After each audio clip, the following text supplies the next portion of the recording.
문재인 대통령이 경제수석과 일자리수석을 동시에 교체하는 청와대 인사 개편을 단행했습니다. 최근 최저임금 논란과 경제지표 악화 등에 대해 사실상 책임을 물었다는 분석입니다. 재판 거래 의혹을 수사 중인 검찰이 대법원에 달라고 요구한 양승태 전 대법원장의 컴퓨터 하드디스크가 디가우징된 것으로 확인됐습니다. 자기장을 사용해서 아예 컴퓨터를 복구하지 못하게 만들었다는 겁니다. 검찰이 사상 처음으로 법원에 대한 강제 수사에 나설지 주목됩니다. 오늘 오후 세종시 세롬동에 있는 주상복합 아파트 건설 현장에서 불이 나 3명이 숨지고 37명이 다쳤습니다. 현장에 단열재가 많고 소방 설비가 갖춰져 있지 않아서 피해가 커졌습니다. 본격적인 장마가 시작됐습니다. 이미 충남 서산에 130mm가 내렸고 내일까지 서울 경기엔 45mm, 남부지방은 최고 200mm의 비가 더 옵니다. 오늘 오전엔 18살 고등학생이 몰던 승용차가 빗길에 미끄러져 차에 타고 있던 10대 4명이 숨지고 1명이 크게 다쳤습니다. 폭우가 쏟아졌는데도 특히 수도권은 종일 공기 상태가 나쁨 혹은 매우 나쁨을 오갔습니다. 상층부 미세먼지가 비와 함께 내렸다는 분석입니다. 오늘 오전 김포공항에서 탑승장으로 이동하던 아시아나 여객기가 대한항공 여객기와 부딪히는 사고가 났습니다.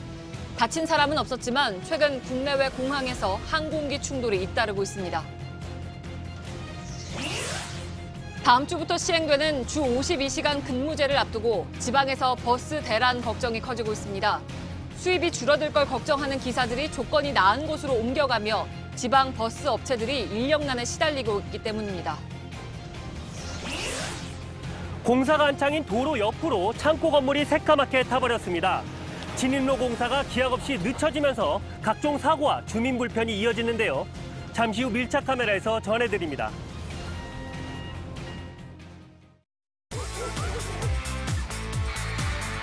다양한 당신의 이야기가 월드컵을 더 즐겁게 합니다.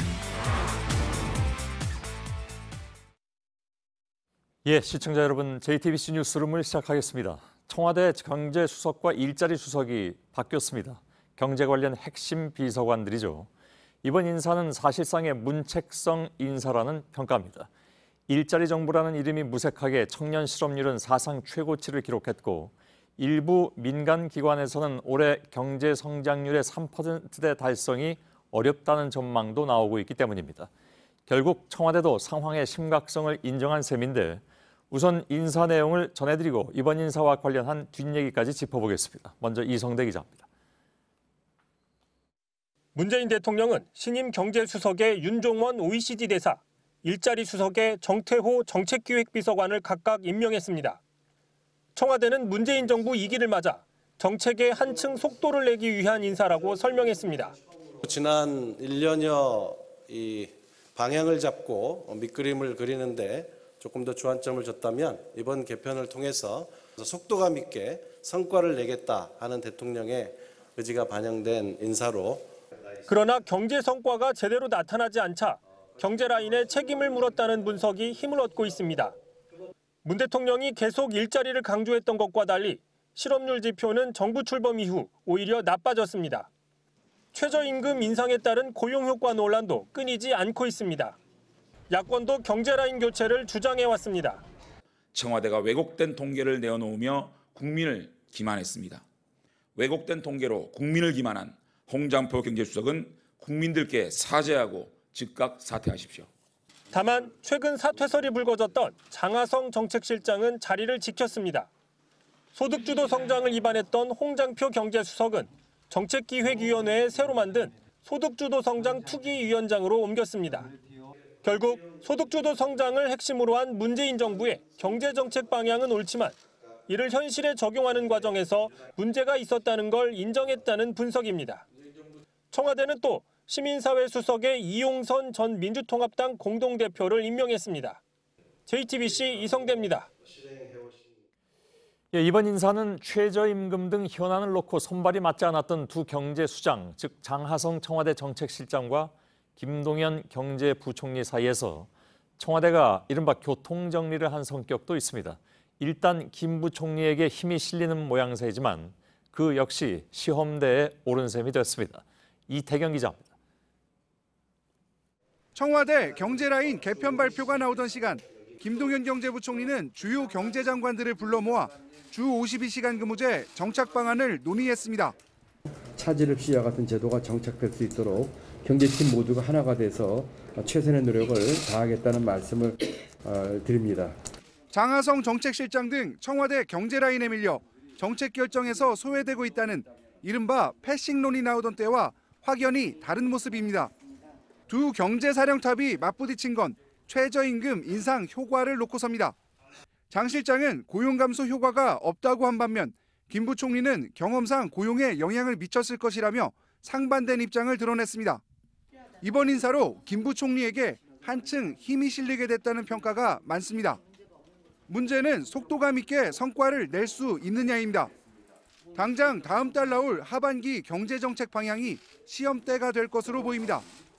여권에선 어려움에 처한 저소득층을 지원하기 위해선 대규모 재정을 동원한 획기적인 대책이 필요하다고 주문하고 있습니다. 문재인 정부의 소득주도 성장의 기조를 이어가면서 부작용도 줄일 구체적 방안도 내놔야 합니다. 정책 체감도를 높이지 못하고 경제팀 내 불협화음도 지속된다면 김 부총리가 역으로 책임론에 맞닥뜨릴 수 있다는 전망도 나옵니다. JTBC 이태경입니다. 재판 거래 의혹의 정점에 있는 양승태 전 대법원장과 박병대 전 행정처장의 컴퓨터가 이미 디가우징된 것으로 확인돼서 파장이 커지고 있습니다. 디가우징은 강력한 자기를 동원해서 디지털 저장 매체를 아예 사용할 수 없도록 만드는 방법이죠. 각종 비리에서 증거 인멸 등에 자주 사용된 수법이기도 합니다. 오늘 대법원이 검찰에 넘긴 자료는 이미 대법원 특별조사단이 열어본 410개 파일뿐이고 상당수 내용이 알려져서 속빈 강정이라는 지적도 나오고 있습니다. 먼저 강현석 기자의 보도입니다. 오늘 대법원이 검찰에 넘긴 자료엔 가장 주목을 받은 컴퓨터 하드디스크 원본이 빠졌습니다. 의혹의 문건이 들어있는 컴퓨터는 물론 양승태 전 대법원장과 박병대 전 법원 행정처장이 사용한 컴퓨터의 하드디스크도 넘기지 않았습니다. 특히 검찰에 따르면 양 전 대법원장 등 대법관 이상이 사용한 컴퓨터는 이미 디가우징을 통해 사용할 수 없게 한 걸로 확인됐습니다. 외부에서 강력한 자기장을 가해 아예 물리적 복구가 불가능하도록 파괴한 겁니다. 대법원은 이에 대해 재판 거래 의혹 등과 관련이 없거나 공무상 비밀이 담긴 파일이 포함돼 제출이 곤란했다고 설명했습니다. 결국 검찰로 넘어간 자료는 재판 거래 의혹과 관련한 문건 등이 포함된 410개 파일뿐입니다. 최초 4대의 PC에서 410개 파일을 추출한 과정이 담긴 포렌식 자료도 함께 넘겼지만 큰 의미가 없다는 분석입니다. 앞서 김명수 대법원장은 검찰 수사에 적극 협조하겠다고 밝혔습니다. 그러나 대법원이 검찰 요구에 소극적으로 응하면서 재판 거래 의혹 등을 규명할 의지가 있느냐는 목소리가 나오고 있습니다. JTBC 강현석입니다. 양승태 전 대법원장의 컴퓨터 하드디스크는 작년 10월에 디가우징됐다고 합니다. 검찰은 디가우징된 컴퓨터라도 확보해서 최대한 복원을 시도해야 한다는 입장이어서 대법원이 어떻게 나올지 주목됩니다. 특히 검찰은 법원이 제출한 410개의 문건 파일만으로는 수사가 어렵다는 판단이어서 강제 수사 가능성에도 무게가 실리고 있습니다. 법원과 검찰 사이에 전운이 감돌기 시작하는 사상 초유의 상황을 보고 있습니다. 한민용 기자입니다. 양승태 전 대법원장의 업무용 컴퓨터가 복구할 수 없는 상태로 디가우징된 건 판사 블랙리스트 의혹과 관련한 논란이 계속되던 지난해 10월이었습니다. 김명수 대법원장이 임명된 뒤 판사 블랙리스트와 관련된 두 번째 조사를 앞두고 있던 시점이었습니다. 대법원은 당초 디가우징 사실 자체도 몰랐다가 최근 검찰에 제출할 자료를 검토하던 중 뒤늦게 이를 확인한 것으로 파악됐습니다. 대법원장도 모르고 계셨지 않았나 싶습니다. 원래 그 과정에서 보고를 안 하는 해당 PC의 사용자가 결정하는 게 아니었습니다. 해당 하드디스크는 현재 대법원이 보관하고 있지만 사실상 고철 덩어리에 가까운 셈입니다. 검찰은 그래도 하드디스크를 확보해 최대한 복원해봐야 한다는 입장입니다. 또 당시 하드디스크를 디가우징한 경위가 무엇인지 등에 대한 조사도 필요하다고 밝혔습니다. 법원은 검찰이 요구한 인사자료와 법인카드 사용 내역, 내부 이메일과 메신저 내용 등도 모두 제출하지 않은 것으로 확인됐습니다. 수사에 한계가 생긴 검찰이 결국 대법원을 상대로 사상 최초로 강제 수사에 나설 것이란 관측이 나옵니다. JTBC 한민용입니다. 예, 오늘 세종시의 주상복합 아파트 건설 현장에서 불이 나 3명이 숨지고 37명이나 부상을 입었습니다. 모두 안에서 작업을 하던 노동자들이었습니다. 짓고 있는 건물이어서 소방시설도 갖추지 못했고 유독가스를 내뿜는 단열재가 많아서 구조가 더욱 힘들었습니다. 현장에 나가 있는 취재기자 잠깐 연결하겠습니다. 정영재 기자, 불이 처음 시작됐을 때 폭발음도 들렸다고 하는데 지금 현장 상황이 어떻습니까? 네, 오늘 낮 1시 10분쯤 이곳 세종시 세롬동에 있는 지상 37층, 지하 2층 규모의 주상복합 아파트 공사장에서 난 불은 조금 전인 6시 50분쯤 완전히 꺼졌습니다. 제가 서 있는 이곳 7동 아래 지하 주차장에서 불이 처음 난 것으로 추정이 됩니다. 그 때문인지 화재 초기 영상을 보면 이곳 위쪽에서 폭발 소리와 함께 빨간 불길이 치솟는 모습을 볼 수 있습니다. 지금 제 뒤로 공사장 안전 펜스가 다 녹아내린 모습이 보이는데요.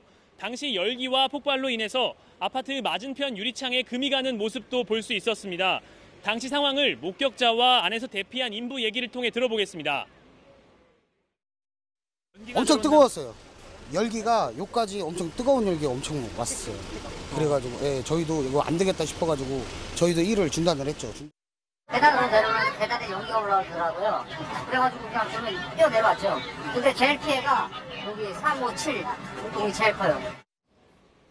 예, 정영재 기자, 아까 지하 주차장에서 불이 처음 난 것으로 추정된다고 하면서 폭발음도 들렸다고 하는데 그 원인이 혹시 나온 게 있습니까? 네, 현재까지 원인이 정확히 나오고 있지는 않고 있습니다. 소방당국은 일단 지하 주차장에서 불이 난 것 같다고 말했습니다. 발화 흔적이 여기저기 흩어져 있어서 정확한 발화 지점은 확인하기 어렵다고 했습니다. 예. 당시 지하 주차장에서 균열을 메우는 작업과 페인트 작업을 하고 있었는데 휘발성 물질인 에폭시를 다루고 있다는 이야기가 나와서 좀 더 조사를 해봐야 되지 않나 이런 이야기가 나오고 있습니다. 예, 알겠습니다. 사망자 3명은 뒤늦게 발견이 됐는데 왜 구조가 이렇게 늦어진 걸까요? 네, 불이 난 곳이 7개 동이 모두 연결된 지하 주차장이었습니다. 게다가 지하에 유독가스를 뿜어내는 단열재들이 쌓여 있어서 연기를 쉽게 뺄 수 없었다고 소방당국은 말했습니다. 특히 건설 중인 아파트이다 보니 스프링클러와 같은 소방 설비가 하나도 없어서 불길을 잡는 데 시간이 걸렸습니다. 이곳에서 작업을 하던 노동자는 모두 169명이었습니다. 대부분 불이 난 뒤 대피했습니다. 하지만 건물 지하부터 옥상까지 각 층에서 작업을 하던 노동자 일부는 대피를 하지 못했습니다. 소방대원들은 우선 보이는 사람들을 구조했고 연기가 빠지는 곳에 순차적으로 들어가서 구조 활동을 벌였습니다. 하지만 중상자 3명을 포함해 부상자는 모두 37명이고요. 오후 5시 30분쯤부터 하청업체의 노동자인 25살 김모 씨 등 3명이 지하 1층에서 발견이 됐지만 모두 숨졌습니다. 지하에서 구조를 하던 소방대원들 3명도 맨홀에 떨어져서 부상을 입는 등 병원으로 옮겨져서 치료를 받고 있습니다. 예, 사고 현장에서 정영재 기자가 전해드렸습니다. 오늘 새벽부터 장마가 본격적으로 시작됐습니다. 오후 6시까지 충남 서산에는 130mm, 서울에 68mm의 비가 내렸습니다. 장마가 시작부터 이렇게 폭우를 쏟아내는 것도 보기 드문 현상이긴 합니다. 이수정 기자입니다. 청계천 산책로 입구에 출입금지 현수막이 붙었습니다. 발을 담그고 더위를 식히던 도심하천은 순식간에 물이 불어 위험 지역이 됐습니다. 오늘 저녁 6시까지 충남 서산에 130mm, 인천에는 90mm가 넘는 많은 비가 내렸습니다. 보통 장마는 오랜 기간 비교적 넓은 지역에 비를 뿌립니다. 그런데 오늘은 중부 지역에만 집중적으로 내렸는데 우리나라를 통과하는 저기압이 장마전선에 영향을 줬기 때문입니다. 일반적으로 장마전선은 북쪽의 찬기단과 남쪽의 북태평양 기단의 세력이 부딪히며 비를 뿌립니다. 그런데 올해는 이 세력 싸움이 제대로 시작되기도 전에 우리나라를 통과하는 저기압이 장마전선에 영향을 끼쳤습니다. 저기압이 통과하며 북쪽 기단과 남쪽 기단을 뒤섞었고 짧은 시간 강한 비가 내리게 된 겁니다. 기상청은 이 저기압이 없었다면 올해 장마가 더 늦어졌을 것이라고 설명했습니다. 위세 좋게 올라온 장마전선은 하루 만에 서서히 남부지방으로 내려갑니다. 중부지방은 내일까지 5에서 40mm의 비가 더 내릴 전망입니다. 하지만 장마 전선이 비교적 오래 머무르는 남부지방엔 최고 200mm, 충청에는 100mm 이상의 비가 내리겠습니다. JTBC 이수정입니다. 보통 비가 내리면 공기 중에 오염물질들이 씻겨 내려가죠. 그래서 어제도 뉴스를 마치면서 비가 오니까 공기는 맑아질 것 같다 이렇게 말씀을 드렸는데 결과적으로는 완전히 빗나갔습니다. 종일토록 서울을 비롯한 중부 지역은 매우 나쁨과 나쁨 수준을 오간 곳이 많았습니다. 지금 이 시간까지도 나쁨 수준인 곳이 꽤 있습니다. 상층부에 있던 먼지 입자들이 비와 함께 내려왔고 땅 위에 쌓여있던 먼지를 튀게 했다. 또 초미세먼지는 비도 피해간다 등등 갖가지 분석이 나왔습니다. 오효정 기자입니다. 비가 내리는 사이로 뿌연 하늘이 보입니다. 비구름대가 하늘을 덮기도 했지만 구름 아래 공기도 탁했습니다. 오늘 장마가 시작된다는 소식에 지난주 내내 기승을 부리던 미세먼지가 씻겨나갈 거란 기대가 컸습니다. 하지만 오늘 오전 기대와 정반대인 현상이 나타났습니다. 비는 새벽부터 내렸습니다. 그런데 새벽 6시 세제곱미터당 36 마이크로그램이던 초미세먼지 농도는 오전 9시엔 42 마이크로그램, 11시엔 46 마이크로그램으로 오히려 올라갔습니다. 충북 단양은 오전 9시 세제곱미터당 80 마이크로그램으로 매우 나쁨을 기록했습니다. 대기 상층부에 있던 먼지 입자들이 빗방울에 섞여 지표면으로 떨어진 게 큰 원인입니다. 빗방울이 지표면에 닿으며 쌓인 먼지도 튀게 했습니다. 빗방울이 먼지떨이 역할을 한 셈입니다. 전문가들은 미세먼지 중 상대적으로 입자가 작은 초미세먼지는 비를 비껴갈 가능성이 크다고 설명합니다. 세정효과는 비가 가장 거세게 내린 오전 11시가 지나서야 본격적으로 나타나기 시작했습니다. 오후 들어 서울 대부분 지역에서 미세먼지 농도가 보통 수준으로 떨어졌는데 일부에선 여전히 나쁨 수준을 유지한 곳도 있었습니다. JTBC 오효정입니다.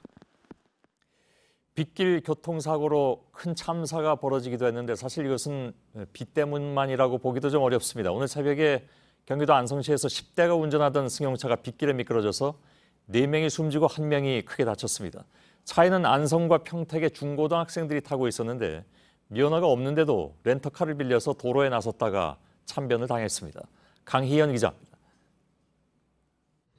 흰색 차량이 도로를 빠르게 달려갑니다. 갑자기 균형을 잃고 반바퀴 돌더니 그대로 벽을 들이받습니다. 부딪힌 충격에 벽이 심하게 흔들리고 차량 파편이 사방으로 튑니다. 사고가 난 건 새벽 6시 10분쯤 19살 안모군이 몰던 차량이 경기 안성시의 한 아웃도어 매장으로 돌진한 겁니다. 운전이 미숙했고 새벽에 내린 비 때문에 미끄러졌습니다. 사고 현장입니다. 차량이 빠른 속도로 부딪히면서 이렇게 벽 내부에 있는 돌이 부서져 버렸고 또 아래쪽에 있던 철근이 이렇게 휘어져 버렸습니다. 차량엔 고등학생 2명과 중학생 3명 등 모두 5명이 타고 있었습니다. 이 중 안모군을 포함해 4명이 숨지고 14살 한모군은 크게 다쳐 병원으로 옮겨졌습니다.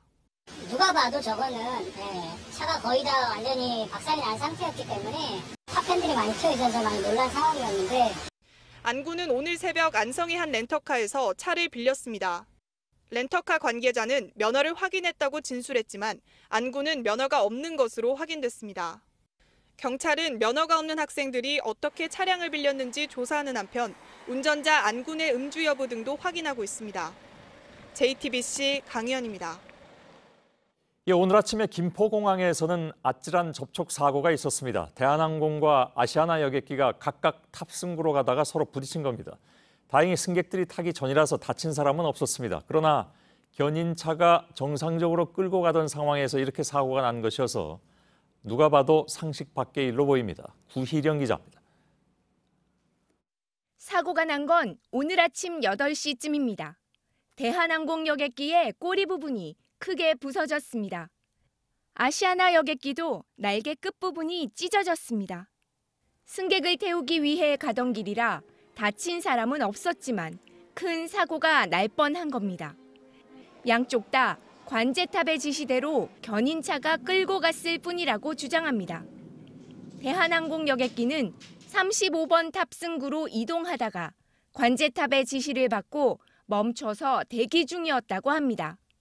아시아나 여객기 역시 관제탑 지시에 따라서 39번 탑승구로 계속 이동하다가 부딪혔다고 했습니다. 견인차에 탄 상태로 비행기 양 날개폭을 가늠하기 어렵고 오늘처럼 비가 많이 와서 앞이 잘 보이지 않는 상황에선 눈대중으로 판단하기보다 관제탑의 지시를 따를 수밖에 없다는 주장입니다. 국토교통부가 정확한 사고 원인과 책임을 밝히는 데는 여러 달이 걸릴 것으로 보입니다. 이 사고로 베이징과 오사카행 승객 400여 명이 다른 비행기를 타기 위해 4시간 동안 기다려야 했습니다. JTBC 구희령입니다. 보신 대로 이번 사고에 대한항공 여객기의 꼬리 날개는 심하게 부서졌습니다. 바로 비행기 보조 엔진이 들어있는 부분입니다. 자칫 시동이라도 걸려 있었다면 불까지 나면서 더 커다란 사고로 이어질 뻔한 아찔한 상황이었습니다. 문제는 이번이 처음이 아니라는 것입니다. 올 들어 국내 여객기가 공항에서 충돌하는 것이 벌써 3번째입니다. 박영우 기자입니다. 지난달 터키 이스탄불 공항. 활주로로 이동하던 아시아나항공 여객기의 오른쪽 날개가 터키항공 여객기 꼬리 부분과 부딪힙니다. 잠시 뒤 연기가 피어오르더니 불까지 납니다. 김포공항에서 일어난 사고와 거의 비슷한 상황입니다. 항공기 꼬리 날개에는 보조 엔진이 있습니다. 연료 파이프도 연결돼 있어 강한 충격이 가해지면 화재가 발생합니다. 비행 직전이라 연료까지 가득 채운 상태였습니다. 보조 엔진이 장착되어 있는 그런 부분입니다. 시동이 걸려 있었다든지 하면 자칫 대형 사고로 이뤄질 가능성도 없지 않은 그런 사고입니다. 국내에서도 이런 일은 처음이 아닙니다. 올해 3월 인천공항에서도 발생했습니다. 대한항공 여객기가 활주로로 이동하다 세워져 있던 다른 대한항공 여객기와 충돌했습니다. 역시 여객기 옆날개와 꼬리날개가 부딪힌 사고였습니다. 비슷한 사고가 최근 잇따라 일어나면서 항공사와 공항 운영사에 대한 철저한 안전감독이 필요하다는 지적이 나옵니다. JTBC 박여우입니다. 부산의 한 오피스텔에서 20대 여성이 뛰어내렸습니다. 그런데 지나가던 시민 위로 떨어졌습니다. 뛰어내린 여성은 숨졌고 시민은 팔을 다쳤습니다. 구석찬 기자입니다. 짧은 머리의 한 여성이 엘리베이터를 탑니다. 불안한 듯 계속 움직입니다. 27살 K씨가 어제 저녁 7시쯤 부산 화명동의 한 오피스텔 15층에서 뛰어내렸습니다. 쿵 하는 소리가 나면서 신발도 건너편 횡단보도에 하나 날라와 있고. 그런데 지나가던 한 여성 위로 떨어졌습니다. K씨는 숨졌고 이 여성은 팔을 다쳤습니다. 오피스텔 내부 공사가 한창이어서 인부들도 많았지만 갑작스런 투신을 막아내지는 못했습니다. 외부인이 여기 못 들어오니까 저희가 항상 문을 닫아놓고 다니는데 아무도 못 가거든요. K씨는 조울증을 앓고 있었던 것으로 드러났습니다. 산책하고 오겠다 하고 나가가지고 10년 동안 정신적으로 치료받고 그런 것 때문에. 이런 사고는 처음이 아닙니다. 지난해 11월 서울에선 출근하던 60대 남성이 같은 아파트에서 뛰어내린 여성에 깔려 숨졌습니다. 2016년 6월에는 광주의 한 아파트에서 가족과 함께 길을 가던 30대 남성이 위에서 뛰어내린 남성에 부딪혀 숨졌습니다. JTBC 구석찬입니다. 제주에서 불법으로 무트로 빠져나가려다 바다에서 검거되는 모습이 해경 카메라에 생생하게 포착됐습니다. 무비자 입국 제도를 악용해서 제주로 들어와 무트로 나가다 올해만 30명 넘게 적발됐습니다. 브로커에겐 선금 250만 원, 서울까지 무사히 도착하면 250만 원의 성공 보수를 또 준다고 합니다. 최충일 기자입니다. 수상한 낚싯배를 향해 해경 순시선과 쾌속정이 접근합니다. 멈추라는 경고방송에 이어 쾌속선이 낚싯배 주위를 빠르게 돕니다. 공중에선 헬기가 다가와 해경대원이 줄을 타고 내려옵니다. 해경에 장악된 작은 낚싯배는 순시선으로 빠르게 달려갑니다. 순시선으로 옮겨 탄 사람은 모두 4명. 5월 14일 무비자 입국 제도를 이용해 제주도에 들어온 35살 중국인 류모 씨와 한국인 3명입니다. 류 씨는 합법 체류 기간이 다 끝나자 조선족 알선책 39살 진모 씨로부터 무트로 나가는 낚싯배를 소개받았습니다. 어제 오후 제주 구자읍의 세화항에서 선장 49살 백모 씨의 배를 타고 국내 운송책 2명과 함께 전남 장흥으로 가던 길에 해경에 발각된 겁니다. 해경은 바다에서 체포한 4명 외에 중국 동포 진 씨도 제주에서 체포했습니다. 위 씨는 이미 배를 타기 전 진 씨에게 250만 원을 준 것으로 나타났습니다. 또 서울까지 무사히 도착하면 추가로 250만 원을 주기로 약속한 것으로 조사됐습니다. 올 들어 리 씨처럼 무비자 제도를 악용해 제주에 도착한 뒤 무트로 빠져나가려다 검거된 인원은 모두 32명에 이릅니다. JTBC 최충일입니다. 버스 정류장에 갔더니 99분 뒤 도착. 이런 안내문이 떠 있으면 얼마나 답답할까요? 다음 주부터 주 52시간 근무제가 시작되는데 당장 지방의 버스 업계에 비상이 걸렸습니다. 수입이 줄어들 걸 걱정하는 운전기사들이 조건이 나은 지역으로 옮기고 있기 때문입니다. 특히 수도권에서 일하던 기사들이 대거 서울로 이동하면서 경기 지역에선 출퇴근 혼란이 빚어질까 걱정하고 있습니다. 최수연 기자입니다. 버스 정류장 전광판에 99분이란 숫자가 뜹니다. 다음 버스가 도착할 때까지 남은 시간입니다. 무작정 기다릴 수 없는 주민은 결국 버스 타기를 포기했습니다. 뭐 1시간을 기다려야 되는데 거기 서서 그걸 기다려요? 경기도의 한 버스 회사에서 맡고 있는 이 노선은 최근 운행 횟수를 많이 줄였습니다. 기사가 부족해서입니다. 최근 3개월 동안 회사를 그만둔 사람이 100명 가까이 됩니다. 열 몇 대까지 됐다가요. 지금 현재는 평일에 2대, 주말에 1대, 배차 간격은 한 2시간 정도가 되고요. 버스 업체는 52시간 근무에 앞서 일단 68시간 근무를 시작합니다. 그러면서 수당과 수입이 줄까 걱정하는 기사들이 급여를 더 줄 수 있는 곳을 찾고 있기 때문입니다. 서울버스는 준공영제로 운영돼 근무 시간이 줄더라도 급여 수준은 거의 유지됩니다. 이처럼 서울로 기사들이 몰리면서 경기도 곳곳은 비상입니다. 저번 달에만 40명이 넘게 나갔어요. 이번 달도 벌써 13명인가 14명 나갔거든요. 차가 당장 쓰는 거죠. 기사가 없으니까. 경기도 버스엔 서울로 오가는 직장인 승객이 많아 지금도 출근 시간마다 수백 미터씩 줄을 서기 일쑤입니다. 배차 간격이 넓어지면 아침 6시에 일하는데 더 빨리 일하는 거 좀 힘들 것 같아요. 근무 시간 단축이 시행되면 전국적으로 운전기사 8,800명 정도가 더 필요하다는 게 전문가들 분석입니다. 하지만 새로 기사를 뽑긴 어렵고 기존에 일하던 인력조차 지키기 힘든 상황입니다. JTBC 최수연입니다. 그나마 경기도 상황은 낫다는 얘기도 나옵니다. 취재진이 다녀온 농촌 마을에선 버스기사를 구하지 못해서 마을이 아예 고립될 위기인 곳도 있습니다. 서준석 기자입니다. 농어촌 마을에선 마을버스가 거의 유일한 교통수단입니다. 산골과 산골을 잇는 건 하루 몇 번 다니는 버스가 전부입니다. 28가구가 살고 있는 전남 해남군의 한 마을입니다. 마을에는 근한 슈퍼나 병원도 없습니다. 몸이 아프거나 물건을 사려면 버스로 30분 떨어진 읍내까지 가야 합니다. 하지만 버스 운전기사를 구하지 못해 주민들의 발이 묶일 위기에 놓였습니다. 버스가 산골 마을까지 갈 수 있었던 건 기사들마다 주당 70시간 넘게 일했기 때문입니다. 하지만 근무 시간 단축을 앞두고 50명의 마을버스 기사 중에 3명이 그만뒀습니다. 하루 4번씩의 운행 횟수를 유지하면서 근무 시간을 줄이려면 기사 12명이 더 필요합니다. 하지만 지원자는 없습니다. 이대로 가면 수익이 적은 벽지 노선부터 없앨 수밖에 없습니다. 잠도 못 잘 정도로 지금 고민이 많습니다. 어떻게 해서든지 지금 유지를 해보려고 지금 하고는 있습니다. 근데 자신은 없습니다. 노선을 줄일 수도 없고 기사를 구하지도 못하는 시골 마을 버스의 고민이 커지고 있습니다. JTBC 서준석입니다. 방금 들어온 소식입니다. 고 장자연 씨 성폭력 사건을 다시 수사 중인 검찰이 장 씨를 성추행한 혐의를 받는 전 조선일보 기자를 재판에 넘겼습니다. 과거 수사 당시에는 목격자 진술의 신빙성이 부족하다는 이유로 조 씨를 재판에 기소하지 않았습니다. 검찰 취재 기자를 연결하겠습니다. 한민영 기자, 오늘 재판에 넘겨진 전 조선일보 기자 조모 씨, 당시 검찰과 경찰의 조사를 모두 받았지만 재판에 넘겨지지 않았었습니다. 다시 기소를 한 이유를 좀 풀어줄까요?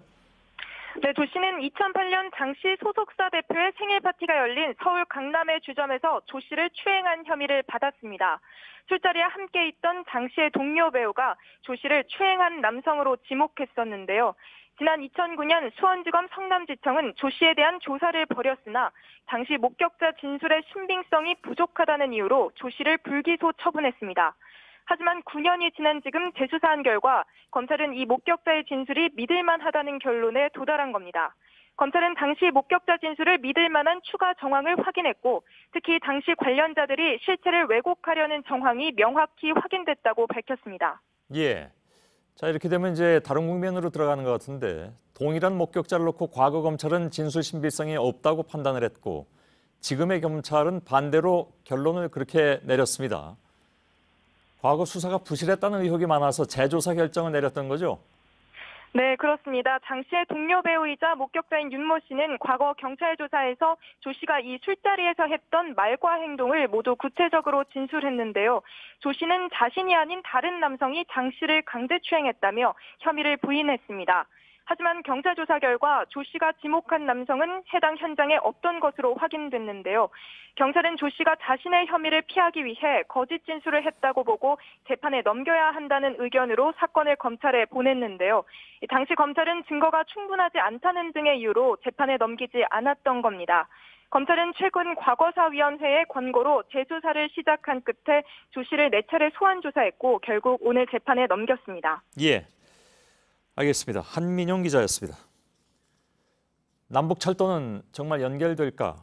현재로서는 그래도 가장 가능성 있는 분야로 꼽힙니다. 오늘 판문점에서는 남북철도 연결을 위한 차관급 실무회의가 열렸습니다. 철도 연결은 김정은 위원장이 애착을 갖고 있는 분야인데다가 우리에게도 이익이 될 걸로 보이는 사업이지만 대북 제재가 완화돼야 실제로 시작할 수 있기 때문에 일단 남북은 실태조사에 착수하기로 했습니다. 신진 기자입니다. 판문점 평화의 집에서 김정렬 국토교통부 차관과 북한의 김윤혁 철도성 부상이 마주 앉았습니다. 남북한 철도 연결을 위한 첫 실무회의입니다. 현재 부산에서 나진까지 이어지는 동해선의 경우 중간중간 끊어져 있고 경의선도 서울에서 신의주까지 연결은 돼 있지만 보수가 필요합니다. 북측은 회의 시작부터 이들 선로를 잇는 것에 대해 강한 의지를 밝혔습니다. 철도는 경제의 선행관이라고도 말하고 우리 경남철도협력 사업에서는 쌍방이 마음과 의지는 변함이 없다고. 북한은 김일성 집권 당시부터 철도를 나라의 동맥이라고 부르며 중요하게 여겼습니다. 이런 철도에 대한 애착은 아들 김정일 위원장과 손자 김정은 위원장에게까지 이어졌습니다. 특히 김정은 위원장은 남북정상회담 때 남측 고속열차에 대해 부러움을 표시했습니다.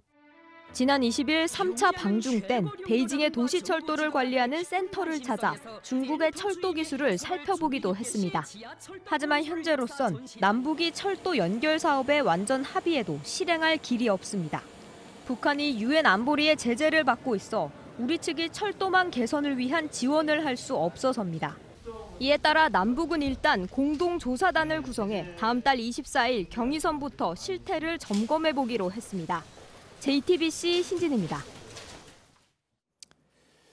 예, 미군 유해 송환 경로가 지금 나왔습니다. 제임스 매티스 미 국방장관은 미군 유해 송환이 유엔 사령부를 통해서 조만간 이루어질 것이라고 확인했는데 군사 분계선을 통해서 오산 공군기지에 옮긴 뒤에 미국 송환 절차에 들어간다는 방식입니다. 북미 정상회담의 합의 사항이 본격적으로 이행되는 셈이죠. 이한주 기자입니다. 미군 유해 송환은 외교적 절차만을 남겨놨다. 한중일 순방길에 오른 매티스 장관이 중국으로 가는 비행기 안에서 한 말입니다. 매티스는 유해 송환이 판문점 유엔군 사령부를 통해 이루어질 거라고 했습니다. United Nations Command in ROK in the Republic of Korea is prepared now to receive those remains. Stage the appropriate logistics materials. 트럼프 대통령 역시 유해 송환이 순조롭게 진행 중임을 거듭 강조했습니다. We're getting the remains of our great heroes back. 유엔 사령부가 받은 유해는 오산 공군기지로 이송됩니다. 여기에서 미군인지 아니면 다른 6.25 참전 국가의 유해인지 분류됩니다. 매티스 장관은 이 과정이 일주일가량 걸릴 것으로 예상했습니다. 1차 분류된 유해는 이어 미국 하와이 히컴 공군기지로 옮겨진 뒤 최종 신원 확인을 거쳐 본국으로 이송됩니다. 이와 관련 미국은 지난주 유해 전문가 2명을 평양에 보내 송환 절차를 진행 중으로 알려졌습니다. JTBC 이한주입니다. 한쪽 뺨을 맞으면 바로 상대방 뺨을 때린다. 어린애들 싸움 얘기가 아니라 세계 두 초강대국의 수장들이 하는 얘기입니다. 미국과 중국의 무역 전쟁 얘기인데 양국 정상들이 직접 나서서 싸움을 주도하고 있습니다. 말로만이 아니라 진짜 때릴까 걱정인데 그랬다간 우리에게도 영향이 없을 리 없기 때문입니다. 유미혜 기자입니다. 서양에선 한쪽 뺨을 맞으면 다른 쪽 뺨도 내놓는다고 하지만 중국에선 맞받아 때린다. 월스트리트저널은 시진핑 주석이 최근 다국적 기업 최고 경영자들과의 모임에서 이같이 말했다고 전했습니다.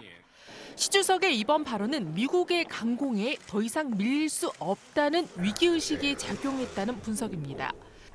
미국 언론은 트럼프 대통령이 중국에 대한 새로운 무역 제한 조치를 이르면 이번 주에 발표할 계획이라고 보도했습니다.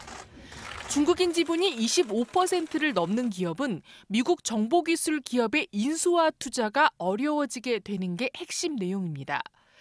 중국의 첨단 제조업 육성책인 중국 제조 2025 계획을 직접 겨냥한 조치입니다. 앞서 트럼프 대통령은 무역 장벽과 관세를 없애지 않으면 동일한 행동을 취하는 상호주의 그 이상을 당할 것이라며 또 다른 보복 조치를 예고해 놓은 상태입니다. 홍콩 성도일보는 중국 공산당이 미국과의 무역 전쟁과 관련해 보도 축소 지침을 내렸다고 보도했습니다. 지침에는 끝까지 갈 각오를 하라는 류허 부총리의 발언이 포함됐습니다. 전쟁 회피가 아닌 장기전 체제로 돌입했다는 의미입니다. JTBC 유미입니다. 미국의 유명한 오토바이 업체 할리 데이비슨이 일부 시설을 아예 해외로 옮기기로 했습니다. 트럼프 미 대통령이 미국의 진정한 영웅으로 치켜세웠던 기업인데 사실 이런 현상은 트럼프 미 대통령이 미국 기업을 보호하겠다고 벌이고 있는 관세 무역 전쟁의 부메랑이기도 합니다. 심지어 직원을 대량 해고하는 업체도 생기고 있습니다. 이지은 기자입니다. 트럼프 대통령이 미국 제조업의 기둥이라고 칭찬했던 할리 데이비슨입니다. 전 세계 고급 오토바이의 대명사로 지난 100여 년간 미국의 파워를 상징하는 핵심이었습니다. 할리 데이비슨이 관세 무역 전쟁의 피해자가 됐다. 미국 언론은 할리 데이비슨이 일부 생산 시설을 해외로 이전하기로 결정하자 이같이 평가했습니다. 앞서 미국은 EU산 철강과 알루미늄에 대해 높은 관세를 매겼고 EU는 즉각 보복 관세를 단행했습니다. 이 조치는 할리 데이비슨의 직격탄이었습니다. 미국 다음으로 큰 EU 시장에서 기존의 6% 관세가 31%로 오르게 되자 해외로 시설을 옮기기로 한 겁니다. 이에 대해 트럼프 대통령은 할리 데이비슨이 가장 먼저 백기투항을 했다고 비판했습니다. 이른바 관세 부메랑은 대량 해고 사태도 불렀습니다. 워싱턴 포스트는 트럼프 행정부가 수입 철강에 대해 25% 관세를 부과한 탓에 미국 최대 철모 제조업체가 노동자 60명을 해고했다고 보도했습니다. 철 수입 가격이 올라 덩달아 철못의 시장 가격도 상승하면서 주문량이 크게 줄었습니다. 이 때문에 설비가 멈췄고 해고로 이어졌다는 설명입니다. 회사 측은 이런 상황이 계속되면 오는 9월까지 500여 명이 더 일자리를 잃을 수 있다고 우려했습니다. JTBC 이지은입니다. 자유한국당은 비상대책위원회를 꾸려야 하는데 위원장을 맡겠다는 사람이 없어서 고민 중입니다. 김성태 당대표 권한대행은 비대위원장에게 2020년 총선 공천권까지 주겠다면서 공개 부인에 나섰습니다. 이서준 기자입니다. 자유한국당이 비상대책위원회 구성을 위한 준비위원회의 첫 회의를 열었습니다. 김성태 당대표 권한대행은 비대위원장에게 총선 공천권까지 주겠다고 말했습니다. 칼을 들이고 내 목부터 쳐라고 하겠습니다. 그 칼은 2020년 총선 공천권에도 영향을 줄 수 있는 비대위원장을 맡겠다는 사람이 없자 내놓은 고육지책입니다. 김대행은 새 비대위원장에게 이른바 김종인 모델보다도 더 강력한 권한을 주겠다고도 했습니다. 김종인 전 의원은 2016년 더불어민주당 비대위원장을 맡아 총선 공천권을 행사했습니다. 한국당 초재선과 3선 의원 모임도 김대행에 대한 신임을 확인하며 강력한 비대위 구성에 힘을 실었습니다. 하지만 당내에선 2020년 총선까지 2년 동안이나 당을 비대위 체제로 운영하겠다는 것이냐는 의문도 나옵니다. 김성태 대행의 원내대표직 사퇴를 요구하고 있는 친박계도 김대행이 꾸리려는 비대위에 비판적입니다. 비대위 준비부터 김대행의 아바타라는 게 친박계 주장입니다. 이런 비판을 의식한 듯 김대행은 비대위 구성엔 관여하지 않겠다고 선언했습니다. JTBC 이서준입니다. 예, 다시 삼성과 노조 이야기입니다. 삼성에서 10수억 원을 받은 뒤에 노조 파괴 전략을 수립해준 노동계 인사의 구속 여부가 이르면 오늘 밤에 결정됩니다. 한때 노동부 장관의 정책보좌관으로도 일한 이 인사는 야권과 민주노총의 내밀한 정보를 삼성에 전달한 혐의도 받고 있습니다. 특히 삼성 뇌물을 경찰 간부에게 전달한 정황도 나오면서 삼성의 로비에 대한 수사로 이어질지도 주목됩니다. 심수미 기자입니다. 송모 씨는 2014년부터 삼성전자에서 매년 3억 원을 받는 자문 계약을 맺었습니다. 삼성전자 서비스의 노조원 숫자를 줄이는 이른바 그린화 공작의 구체적 계획을 짜준 대가로 최근까지 10수억 원을 받은 것으로 검찰은 파악하고 있습니다. 하지만 이런 내용은 지난 5년간 노동계에서 거의 알려지지 않았습니다. 송 씨는 2004년부터 2년간 노동부 장관 정책보좌관으로 일하기도 했습니다.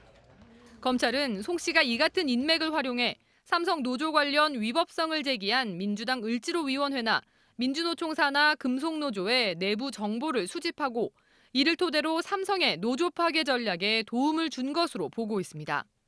송 씨는 또 노동계 정보 업무를 담당한 경찰 간부 A씨에게 삼성 뇌물 수천만 원을 대신 전달한 혐의도 받고 있습니다. 이 때문에 송 씨에 대한 수사에서 삼성의 전방위적 로비 여부가 드러날지도 주목됩니다. 송 씨는 오늘 구속영장 실질심사에서 노조 파괴 전략을 짠 사실은 인정하면서도 실행에는 가담하지 않았다며 혐의를 부인한 것으로 전해졌습니다. JTBC 심수희입니다. 장마가 시작되면서 산사태 위험 지역으로 지목된 강원도 정선 가리왕산에 긴장감이 감돌고 있습니다. 강원도는 지난달 비 피해를 교훈 삼아 대비하고 있어서 문제 없다고 말합니다. 하지만 현장에 가보니까 곳곳에 위험 요소가 남아있고 주민들은 불안해하고 있습니다. 조승현 기자입니다.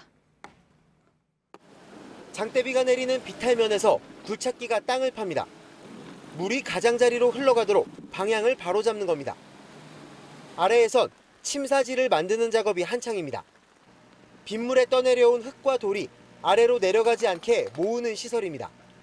공사가 끝나기 전 비가 쏟아지자 급한 대로 방수 천막을 씌웠습니다. 침사지를 지난 흙탕물은 배수로를 따라 빠른 속도로 흐릅니다. 어른 머리만한 돌덩이를 바닥에 내려놓으면 금방 아래로 흘러내려갑니다. 이렇게 위에서 떠내려온 흙과 돌이 배수로 중간에 점점 쌓이고 있습니다. 한 달 전 비 피해도 이렇게 물이 제대로 빠지지 않아 발생했습니다. 당시 청와대 사회수석이 직접 찾아와 TF팀을 만들고 신속한 조치를 약속했습니다. 하지만 공사는 장마가 코앞에 닥친 이달 20일에야 시작됐습니다. 밀미터로 얼마큼 펴는지 그게 설계가 나와야 하는 건데 최대한 땡겨서 지금 하고 있는 거거든요. 지난달 쓸려 내려온 흙과 돌도 한쪽으로 치워졌을 뿐 당시 모습 그대로입니다. 산 아래 주민들은 불안합니다. 오늘은 불과 40mm 정도 비가 왔을 뿐인데 수도꼭지를 틀자 연신 흙탕물이 나옵니다. 밤에는 잠들었을 때 폭우가 내렸을 때 어떻게 우리 집이 또 보현할지 그것도 정말 공포에 질려요. 잠 못 자겠죠. 강원도는 배수 체계를 정비했고 이번 장맛비의 양이 많지 않아 피해는 없을 것 같다고 밝혔습니다. JTBC 조승현입니다. 네, 더위가 며칠간 기승을 부리다가 지금은 장맛비가 퍼붓고 있는 우리나라의 이런 상황이 중국에서는 동시에 일어나고 있습니다. 중국 북부엔 폭염이, 남서부 지방엔 하루 평균 최대 150mm의 폭우가 내리고 있습니다. 건물이 통째로 무너지고 마을 뒷산은 거대한 폭포로 변했습니다. 신경진 특파원입니다. 광시성 텔리년 한마을의 건물이 힘없이 주저앉습니다. 유아원 옆의 건물은 옆으로 넘어집니다. 연일 이어진 폭우로 지반이 약해지면서 지난 24일 건물 20여 동이 무너졌습니다. 주민 300여 명은 미리 대피했습니다. 윌링현에서 산사태로 일가족 6명이 매몰됐습니다. 원산 좌족자치현 일대 마을 뒷산은 자연 폭포로 변했습니다. 홍수가 덮친 마을 학교는 1.8m 깊이의 거대한 흙탕물 호수가 됐습니다.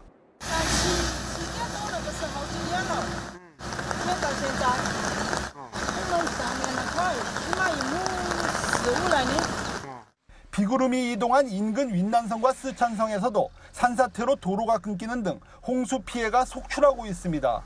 중국 중앙기상대는 오늘 산둥성과 쓰촨성 등 남서부에 시간당 100mm 이상의 폭우 남색 경보를 내렸습니다. 태국에서는 폭우 속에 동굴에 들어갔다 실종된 청소년 12명을 찾기 위한 수색 작업이 나흘째 계속됐습니다.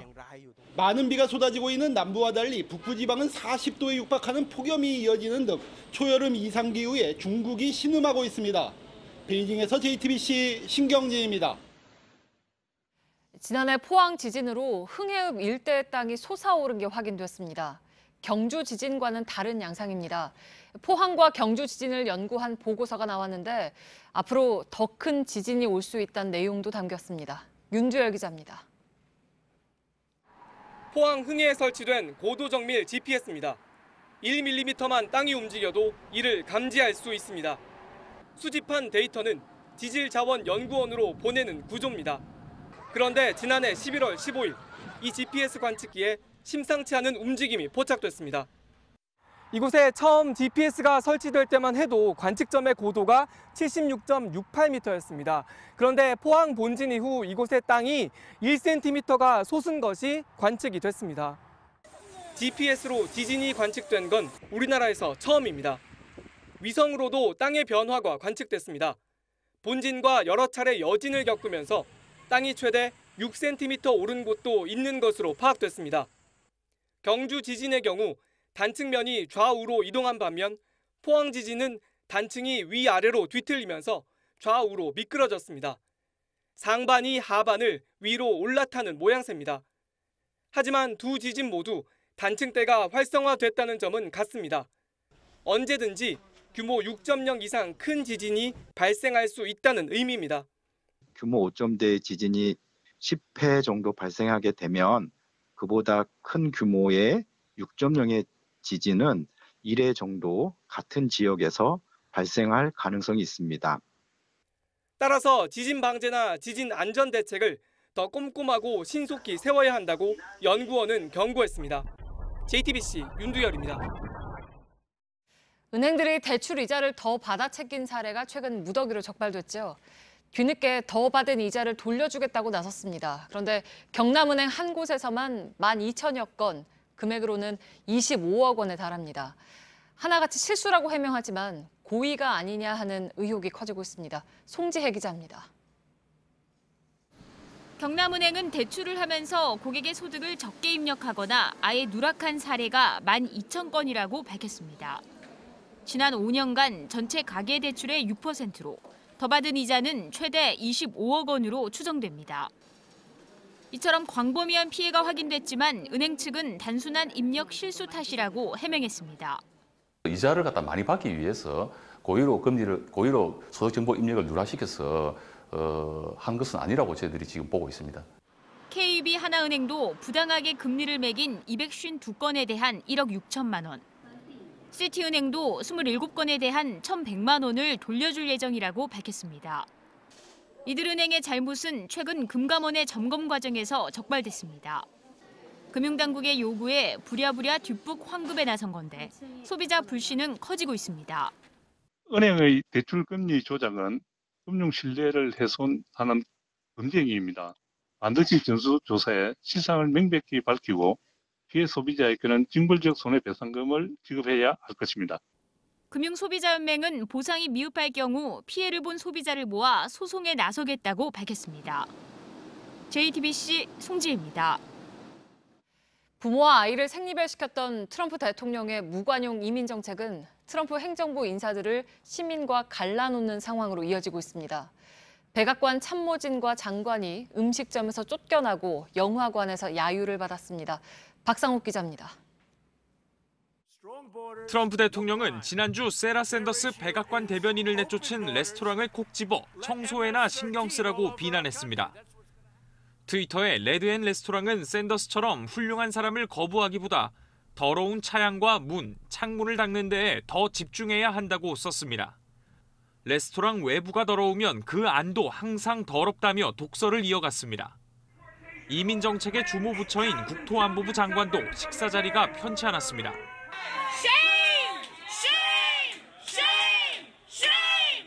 레스토랑에서 닐슨 장관을 알아본 시민들은 부끄러운 줄 알라고 소리쳤습니다. 미국 언론은 스테픈 밀러 백악관 선임 고문과 팜 본디 플로리다주 법무장관 등도 공개적인 비난을 받았다고 전했습니다. A woman approaches me in the ticket line and starts screaming that I was personally ripping babies out of the arms of mothers. 무관용 이민 정책에 대한 여론의 반발이 공공장소에서 이 같은 직접적인 항의로 이어졌다는 분석입니다. 트럼프 대통령은 불법적으로 입국한 이들은 추방돼야 한다며 논란을 빚은 정책에 대해 후회하지 않는다는 입장을 재차 밝혔습니다. JTBC 박상욱입니다. 포항 연안에서 돌고래 500여 마리가 무리지어 헤엄치는 모습이 포착됐습니다. 말 그대로 장관입니다. 유한울 기자가 그 모습을 전해드리겠습니다. 너른 바다에 하얀 물결이 일더니 무엇인가 물 밖으로 솟구칩니다. 한두 군데가 아닙니다. 물속에서 유려하게 유영하는 모습도 보입니다. 돌고래 물입니다. 어제 오전 10시쯤 돌고래들이 발견된 곳은 경북 포항 양포항 동쪽 27km 해상입니다.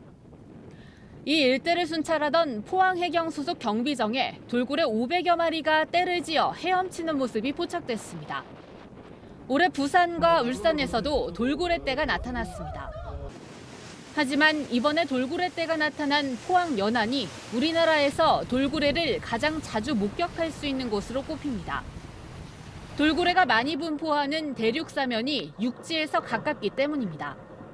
돌고래는 주로 대륙 사면이라고 하는 곳을 좋아합니다. 돌고래가 좋아하는 두 종류나 아니면 어류들이 많이 분포하기 때문에 이 돌고래들은 주로 봄에서 가을 사이 먹이를 따라 무리를 지어 이동하는 것으로도 알려져 있습니다. JTBC 유한울입니다. 서울 종로구 서린동에 있는 4층 건물 벽에서 지난 24일 저녁 가로 70cm, 세로 20cm 크기의 시멘트 덩어리가 떨어져 인도를 덮쳤습니다. 다친 사람은 없었지만 주변 시민들이 급하게 대피했고 시멘트 파편에 맞은 1층 가게의 간판이 크게 휘었습니다.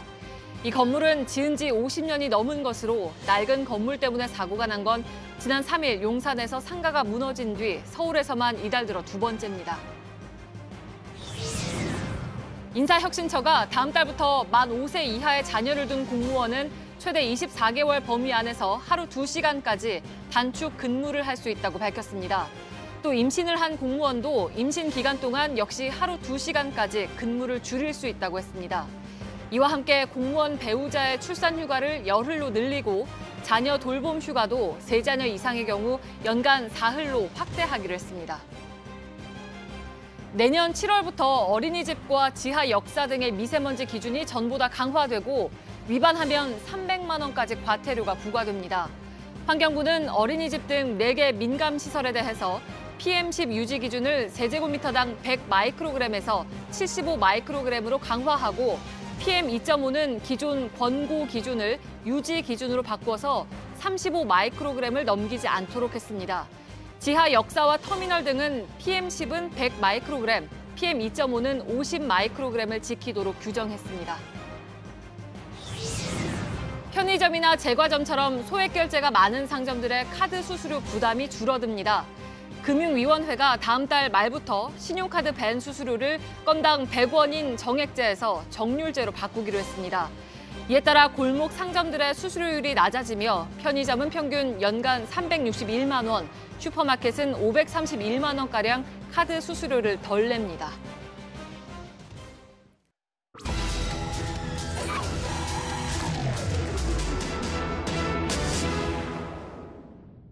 최근 수도권에 대규모 주택개발 사업이 벌어지는 곳이 많습니다. 아파트가 들어서기 전에 기존에 좁았던 진입도로를 넓혀야 하는데 도로 공사가 늦어지면서 주민들이 불편해하는 건 물론 안전사고가 잇따르고 있습니다. 밀착카메라 손광균 기자입니다. 경기도 광주의 한 주택단지입니다. 어디까지 공사장이고 어디부터 도로인지 구별이 안 될 정도로 혼잡합니다. 횡단보도가 없어 아이들은 달리는 차 사이로 길을 건너고 버스 승객들은 정류장이 아닌 공사장 주변에서 타고 내립니다. 마을 입구부터 신규 아파트 단지까지 이어지는 왕복 2차로 공사가 시작된 건 지난 3월입니다. 500여 세대가 입주하는 아파트 주민들을 위해 분양업체가 기존 진입도로 확장에 나선 겁니다. 인근 주민들은 아파트 입주를 코앞에 두고도 공사가 끝나지 않았다며 불편을 호소합니다. 그 전에는 그렇게 출퇴근 시간이 길지가 않았어요. 근데 지금은 기본적으로 한 40분, 5km 정도 거리를 한 40분 정도 걸리거든요. 안전사고도 잇따르고 있습니다. 지난 12일 아파트 맞은편 창고에 발생한 화재 사고가 대표적입니다. 교통난이 심각해지면서 더 큰 문제로도 이어지는데요. 제 뒤에 서 있는 이 창고 건물은 2주 전에 불이 났지만 소방차가 진입에 어려움을 겪으면서 피해가 커졌습니다. 하나밖에 없는 마을 진입로가 공사를 하면서 소방차가 제때 도착하지 못했습니다. 제가 알기로 소방차가 꽤 많이 올랐었어요. 근데 한참 걸린 것 같아요. 올라올 수가 없죠. 지난달에는 폭우로 공사 중인 도로가 침수됐습니다. 이 사고로 도로를 지나가던 승용차가 고립된 사고도 발생했습니다. 아파트 입주 이전에 공사를 끝내기로 했던 시행사는 도로 건설을 위한 사유지 매입 과정에 시간이 걸렸다고 해명했습니다. 준공이 8월 중순으로 미뤄진 데다 신규 아파트 입주까지 앞두고 있어 주민들 불편은 더 커질 전망입니다. 일주일에 세차를 한 2-3번씩 하는 것 같아요. 어느 정도는 감수를 해야 되겠다는 거는 당연하다고 생각을 해요. 근데 이게 지금 당연한 정도인가 아닌가라는 거에 대해서 의문이 좀 생기고 있는. 지자체는 어쩔 수 없다는 입장입니다. 공사 자체가 난공사여서 저희들도 최대한 종용은 하지만 무리하게 하다가는 더 큰 사고가 나면 안 되니까 주민들이 이제 반발이 심하니까 이제 저녁에는 또 공사를 못하게 하는 거고. 도로 확장이 늦어지는 곳은 또 있습니다. 올 하반기부터 줄줄이 입주가 예정된 또 다른 주택지구입니다. 이르면 내후년까지 13,000세대가 새로 들어오는데요. 그런데 이곳은 제대로 된 도로 확장 공사를 아직 시작조차 하지 않았습니다. 올 하반기부터 신축 아파트들이 새 주인을 맞이하지만 단지까지 들어오는 왕복 4차로 확장 공사는 내년 3월에야 시작됩니다. 본격 공사가 시작되지도 않았지만 인근 주민들은 교통난을 호소합니다. 상식으로 아파트가 내년이 입주인데 내년 입주까지는 이걸 해야 할 거 아니에요. 이 우리 동네에서 이렇게 오해하는데 뭐 30분, 1시간씩 맥히니까. 아파트를 지으며 인근 기반 시설 공사를 미루는 업체들에게 책임을 부과해야 한다는 목소리도 커지고 있습니다. 아파트 들어간다니까 드디어 광주도 개발이 시작되는구나. 입주민들 반발이, 여기 지역 주민들 반발이 너무 심해서 공사가 중단도 많이 되고. 대규모 아파트 단지들이 입주를 시작하면 도로 공사는 더 지체될 전망입니다.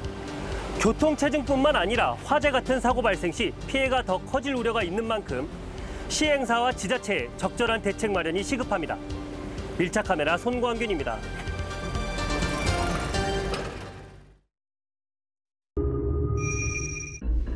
혼다 파일럿을 소개합니다. 보트도 거뜬히 8인승이라 다르네요. 어떤 길도 문제없이 잘 다닙니다.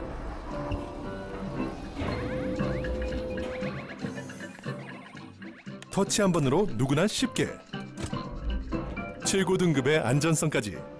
파일럿, 비교할수록 더 좋습니다.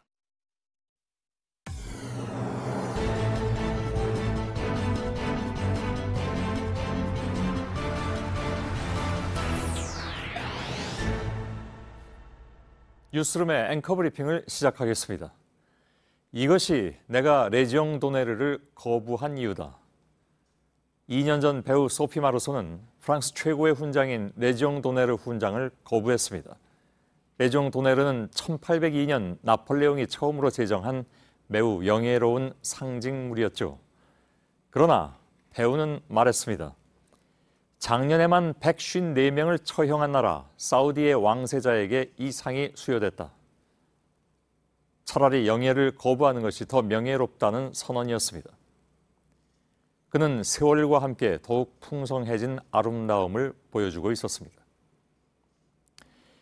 여왕 폐하, 저는 훈장을 반납하려 합니다.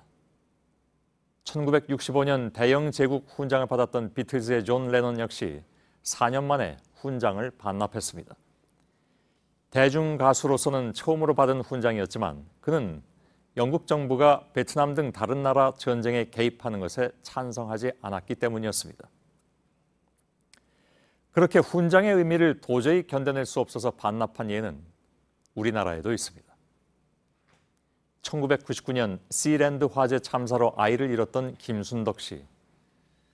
그는 국가대표 선수 당시 받았던 훈장을 모두 반납하고 이민을 떠났습니다. 그에게 훈장은 상이 아닌 형벌과도 같았고 이후 오랜 시간이 흘렀지만 그는 여전히 조국이 달라지지 않았다 말했죠. 여러분은 이걸 장난감이라고 할지 모르지만 사람을 지배하는 것은 그런 장난감이요. 과연 처음 레지옹 도네르를 제정한 나폴레옹의 말처럼 훈장은 비록 작고 가벼워도 지니고 있는 무게와 상징성만큼은 결코 그렇게 가볍지 않아서 그것을 받든 거부하든 반납하든 사람들의 마음을 지배하는 것은 틀림없어 보입니다. 고인이 된 그에게 추서된 국민훈장 무궁화장이 내내 논란이 되고 있는 것은 아마도 그래서일 것입니다. 전직 총리에 대한 예우라는 정부의 입장은 이해하지만 시민들 사이에서 흔쾌해하지 않는 기운이 퍼진 것은 왜일까? 망자는 말이 없다지만 그는 무성한 이 논란 속에 추서된 훈장을 바라보며 어떤 생각을 하고 있을까?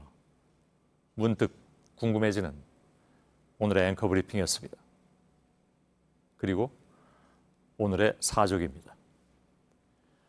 어제의 팩트체크는 그들의 훈장을 얘기하면서 수없이 남발된 그동안의 셀프 훈장들을 지적했는데 이쯤 되면 나폴레옹의 말대로 사람들에게 훈장은 때로는 그저 장난감으로 치부될지도 모를 일이긴 합니다.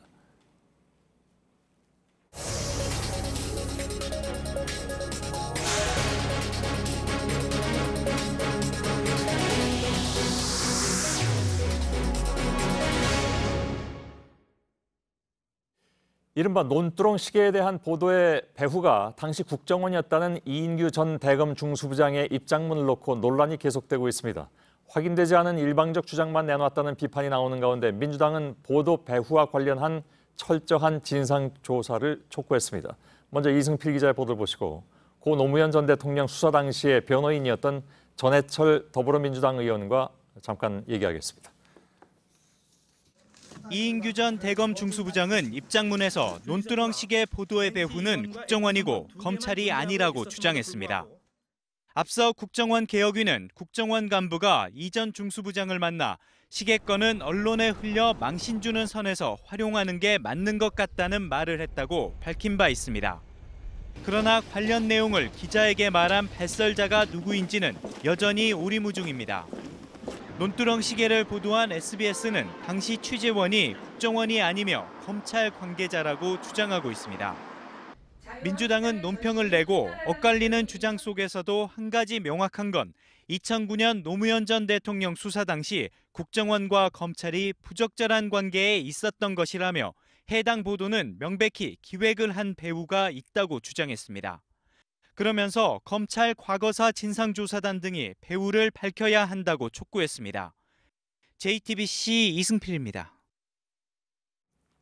노무현 전 대통령 측에서는 이 전 중수부장이 사실을 교묘하게 왜곡하고 있다는 지적을 하고 있기도 합니다.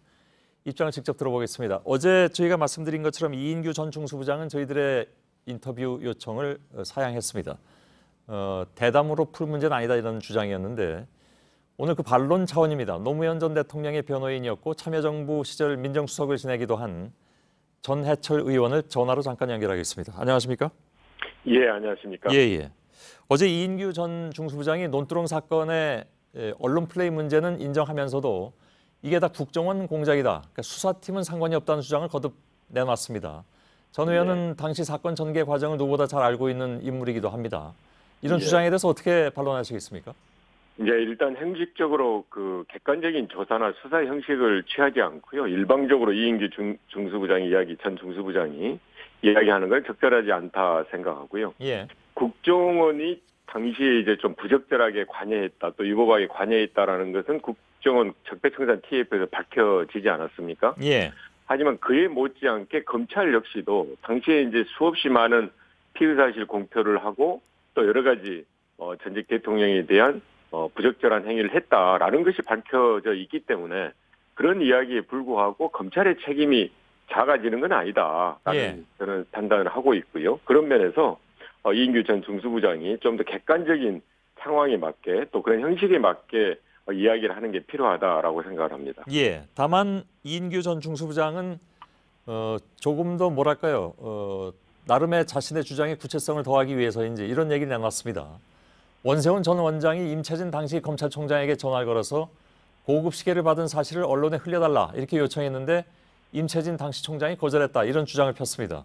혹시 그 부분에 대해서 당시 사건이 진행될 때 들은 바가 있다거나 아시는 내용이 있습니까? 사실 이제 그 사실 자체는 제가 정확히 아는 내용이 아닌데요. 일단 국정원 적폐청산 TF에서 밝혀진 사실에 의하면 국정원 간부가 와서 이인규 전 중수부장에게 시계를 활용하자 그리고 또 불구속을 했으면 좋겠다라는 등의 이야기를 했다는 거거든요. 그러니까 그 사실만 하더라도 국정원과 검찰이 상당히 부적절한 또는 위법한 공작 정치 차원에서 전직 대통령에 대해서 수사를 활용해서 또 모욕죄이나 명예를 훼손하는 일을 했다라는 것을 이제 알 수가 있고 나아가서 원세훈 전 원장과 임채진 전 총장이 그런 이야기를 했는지에 대해서는 말씀드린 대로 객관적인 조사나 수사의 형식을 빌려서 밝혀야 될 앞으로 남은 과제다, 사실관계다라고 생각을 합니다. 예. 이인규 전 중수부장이 한 얘기가 좀 더 있는데 그건 조금 이따 질문 드리도록 하고요. 예. 언론 보도가 국정원 작품이라는 주장과 관련해서 해당 언론사인 SBS는 법적 대응을 예고했습니다. 명예훼손으로. 그러니까 국정원이 아니라 검찰에서 들은 것을 쓴 것이다라는 것이 SBS의 입장입니다. 2010년도에 민주당이 검찰을 피의사실 공표죄로 고발한 바가 있지 않습니까? 그렇습니다. 당시 어떤 근거로 그렇게 했는지 등을 좀 잠깐 좀 말씀해 주시죠.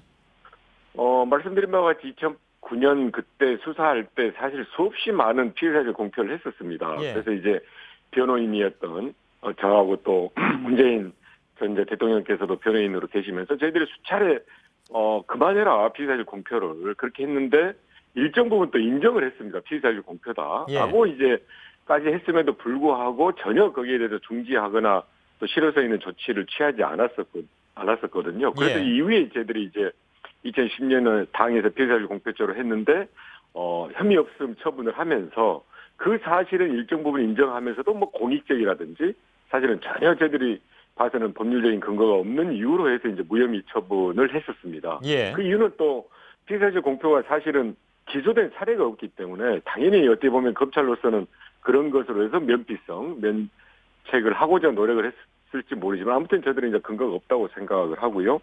그런 과정에서 구체적으로 이제 언론사에서 어떻게 해서 그런 보도를 하게 됐냐라는 것이 이제 지난번 국정원 적폐청산 TF에서도 밝히고자 노력을 했었는데 일단 SBS에 대해서는 관련자 진술이 적어도 국정원으로부터 직접 들은 것보다는 검찰로부터 들었다라고 이제 진술을 한 것으로 알고 있습니다. 그런 면에서 이제 검찰에서 그 부분에 대해서 밝혀져야 될 내용이라고 생각을 하고요. KBS에 대해서는 이제 사실 수사까지도 했지만 그 실체에 대한 것 접근보다는 과연 이게 당시에 주어진 금품 수수가 뇌물죄에 해당되느냐, 뇌물죄를 받을 지위에 있냐라는 형식적인 이유로 해서 사건이 더 이상 나가지 못하고 형식적으로 종결된 걸로 알고 있거든요. 그런 면에서 알겠습니다. 검찰이 당시에 했던 것에 대해서는 충분히 안 밝혀졌다. 그리고 앞으로 밝혀져야 될 숙제가 남아 있다라고 생각합니다. 근데 그 피의 사실 공표 문제에 있어서 여태까지 많은 논란이 됐던 부분이 그렇다면 그 피의 사실이 사실이냐 하는 문제가 됩니다. 그러니까 이인규 전 중수부장이 공개한 수사 당시 상황이 바로 논란이 되는 그런 부분인데 이번에도 그 얘기가 나왔습니다. 시계를 받은 것은 사실이지만 노 전 대통령은 KBS 보도 이후에 알았고 버린 것은 그 이후라는 내용으로 노 전 대통령이 진술했다. 이렇게 주장을 한 겁니다. 그러니까 논두렁 시계 의혹은 소설이냐 아니면 소설이 아니냐 어떻게 말씀하시겠습니까? 여태까지는 그것이 소설이라는 것이 노 전 대통령 측의 주장이었는데 이인규 전 중수부장은 그걸 다시 또 뒤집는 얘기를 계속 지금 하고 있다는 얘기죠. 제가 알기로 이제 이인규 전 중수부장은 논두렁 시계에 대해서 실체적인 걸 정확하게 이야기하고 있지는 않은 것 같고요. 일단은 논두렁에 버렸냐 안 버렸냐라는 것은 이 사건의 본질이 아닙니다. 그리고 본질이 아닙니다 불구하고 제가 이제 확인해 드릴 수 있는 것은 적어도 그런 진술이 있지 않은 것으로 저는 이제 알고 있고요. 말씀드린 바와 같이 그 시계 관련해서는 국정원이 상당한 공작을 했다는 것이 어느 정도 밝혀져 있고 거기에 대해서 검찰 역시 피의사실 공표 등으로 인해서 많은 불법적인 또 부적절한 것을 했다는 것이 밝혀져 있기 때문에 그런 수사기관 또는 정보기관들에 대한 공작 내지 부적절한 위법한 그런 행위에 대해서 밝히는 것이 아무튼 본질이기 때문에 저는 그 본질에 대해서 정확한 사실 규명이 필요하다라고 생각을 하고 있습니다. 그 문재인 대통령이 저서에서 한 얘기가 있습니다. 당시에 우병우 홍만표 검사의 조사에 대해서 사법 처리를 하려고 했는데 이게 여의치가 않으니까 언론을 통해서 망신 주기 압박으로 굴복을 받아내려는 것 같았다 이렇게 강하게 비판한 바가 있습니다. 근데 그렇습니다. 근데 당시에 국정원뿐만이 아니라 국가기관의 전방위 개입이 있었다고 얘기한 적이 있는데 그 근거는 뭘까요, 그러면? 상당히 있는데요. 일단 이제 그동안 수사로 밝혀지거나 또 조사로 해서 밝혀진 내용만 봐도 일단 원세훈 전 원장이 그동안 활용했던 심리전단 활동 내역에서도 노무현 전 대통령의 죽이기의 일종인 것들을 해야 된다라는 것이 이제 나와 있고요. 또 국정원이 지난 2011년 9월에 권양숙 여사님의 중국 방문 시에 미행을 한다든지 사찰을 했다든지 또 그 아드님인 노건호 씨 북경 주소지 인근을 탐색하도록 지시를 했다든지 그런 사찰을 했다는 것이 밝혀지고 얼마 전에 이제 이명박 대통령이 세운 청계재단 소유의 영포빌딩에서 발견된 문서도 보면은 노 전 대통령은 불법 사찰했다라는 것이 이제 확인되는 경찰 보고서가 발견이 되거든요. 이런 것들을 봤을 때는 지속적으로 이렇게 쭉 사찰을 해왔다라고 생각을 하고 그리고 그 이후에 이제 실체가 어느 정도 밝혀졌습니다만 태강실업에 대한 국세청의 표적 세무 조사가 있었다. 그것으로 인해서 많은 그런 아주 저희들로 봐서는 참담한 또 여러 가지 희생된 모습이 나타났다 생각하고 일단 알겠습니다. 그런데 얼마 전에 또 밝혀졌던 게 이런 사건들의 시작이 2009년에 대통령 기록물 사건이었거든요. 그런데 그 기록물 사건 역시도 당시 대통령 기록물관이 고소고발을 했던 게 아니고 이명박 정부 청와대에서 고소고발을 하라고 해서 했다. 라는 사실들을 밝혀지면 당시 이명박 정부에서 노무현 전 대통령이나 또는 노무현 전 대통령과 관련된 분들에 대해서 알겠습니다. 아주 전방위된 사찰이 있었다라고 볼 수 있을 것 같습니다. 마지막 질문은 짧게 좀 답변해 주시죠. 이인규 전 중수부장은 물론 인터뷰를 사양했습니다. 이 인터뷰를 듣고 저희와 다시 인터뷰에 응할 수도 있습니다. 그렇게 되면 이인규 전 중수부장의 반론도 듣도록 하겠습니다. 그런데 일단 이 전 중수부장 입장은 대담이 아니라 청문회를 거론하기도 했고 청문회 한다면 들어와서 입장을 밝히겠다라고 얘기하고 있는데 그게 사실일지 아닐지 그건 뭐 지켜봐야 되겠습니다만 문제는 청문회에 할 가능성이 있습니까? 국회에서 짧게 답변해 주시죠. 현재는 그런 계획을 세우고 있지 않은데요. 이런 의혹이 계속 나오면 해보도록 하겠습니다. 야당에서 또 요구할 수도 있는 거 아니겠습니까? 야당에서 요구한다면 제대로 거부할 이유는 없다고 생각하고요. 다만 이제 아까 말씀드린 대로 수사가 미진했던 여러 가지 이유 중에 하나가 이인규 전 중수부장의 진술이 없었던 것 중에 하나니까 그런 조사에 먼저 응하는 게 저는 맞다라고 생각합니다. 알겠습니다. 전해철 의원이었습니다. 고맙습니다. 고맙습니다.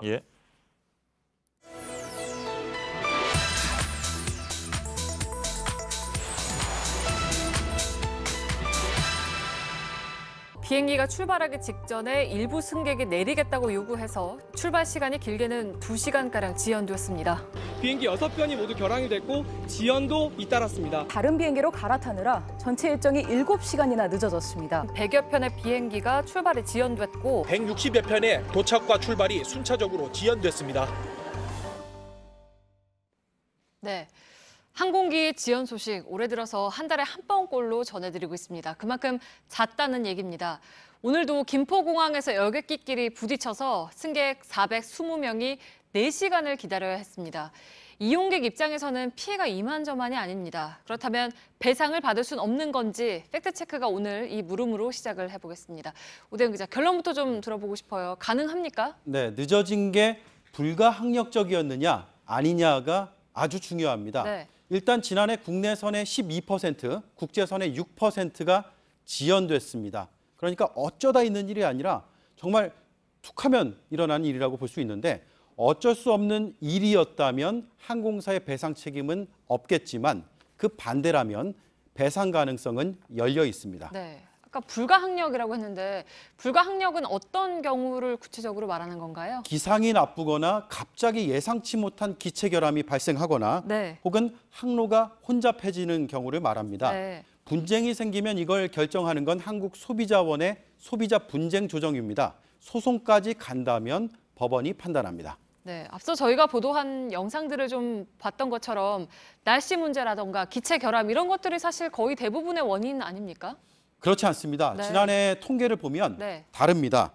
국내선 지연은 92%가 항공기 접속 때문이라고 나타납니다. 기상 악화는 2.1%, 기체 결함은 1.4%, 항공 혼잡은 0.8%밖에 되지 않습니다. 국제선 지연도 54%가 항공기 접속이었습니다. 대표적으로 이런 경우입니다. 들어보시죠. 3시 30분 출발 예정이던 항공기는 연결편 항공기 지연 도착으로 탑승이 지연되어 승객께서는 탑승 시간까지 잠시만 기다려주시기 바랍니다.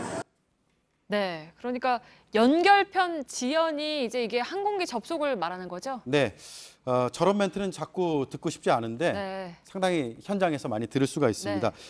전편 항공기의 사정으로 인해서 그 다음 편에 영향을 받는 건데 예를 들어서 한 항공기가 편도로 갔다 끝나지 않지 않습니까? 네. 제주에서 서울로 왔다면 서울로 다시 제주로 가는데 그 전편으로 인해서 그 항공기, 그 같은 항공기가 그 다음 편도 영향을 받는 건데요. 이럴 경우도 역시나 불가항력적이냐 여부로 따지게 됩니다.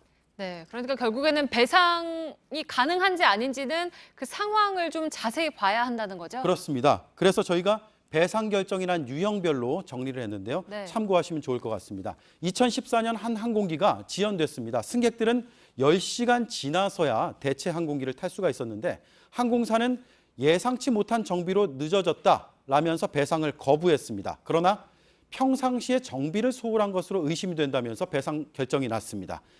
2012년 한 항공사는 빡빡한 스케줄로 결국 9시간 30분이 지연됐고 결국 배상을 해야 했습니다. 2015년 2시간을 연착한 항공사가 그 이유를 제대로 설명하지 않았습니다. 역시 배상 결정이 났습니다. 네, 사실 이런 구체적인 상황도 잘 모르고 정보도 없는 승객들 입장에서는 그 항공사 말만 좀 고지고대로 믿을 수밖에 없지 않겠습니까? 네, 실제로 지난해 설문조사를 보면 이런 내용이 있습니다. 20%의 소비자가 항공사가 원인을 알려주지 않아서 배상에 이르지 못했다라는 거였습니다. 하지만 분쟁 조정에 들어가면 지연 이유를 항공사가 직접 밝히고 입증도 하도록 법에 정해져 있습니다. 주장만 할 수 없습니다. 네. 그래서 소비자가 적극적으로 요구를 했다면 결과가 달라졌을 수도 있습니다. 네, 그러니까 왜 늦었는지 또 근거가 뭔지 이걸 좀 꼭 물어봐야 할 것 같은데 네. 그러면 배상 금액은 정해져 있습니까? 네, 국내선, 국제선이 다릅니다. 일단 국내선으로 보겠습니다. 1시간까지는 배상이 되지 않습니다. 네. 1시간에서 2시간 사이는 요금의 10%, 2시간에서 3시간은 20%, 그리고 3시간이 초과하면 30%를 배상하도록 돼 있습니다. 국제선은 시간 기준이 좀 다릅니다.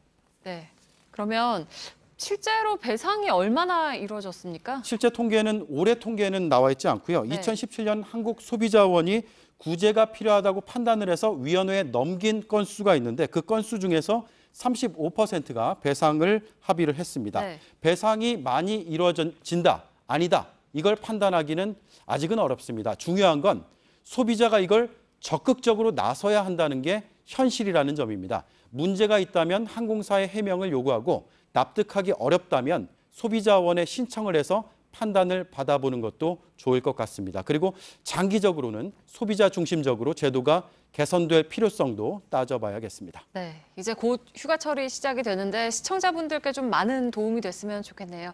팩트체크 오대영 기자였습니다.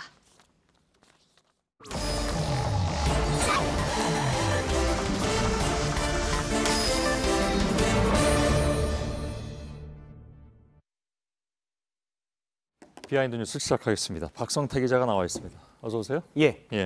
열어보죠. 첫 키워드는 공룡과 도롱뇽으로 잡았습니다. 이거 뭐 파충류하고 양서류인가요, 이번에? 예, 오늘 한 정당의 지방선거 평가 토론회에서 나왔던 비유들인데요. 바른미래당의 하태경 의원이 먼저 지금의 자유한국당을 공룡에 비유했습니다. 직접 들어보겠습니다. 한국당은 어떻게 보면 일종의 그 빙하기 직전의 공룡 정당. 그러니까 자기 안에서는 답이 없는.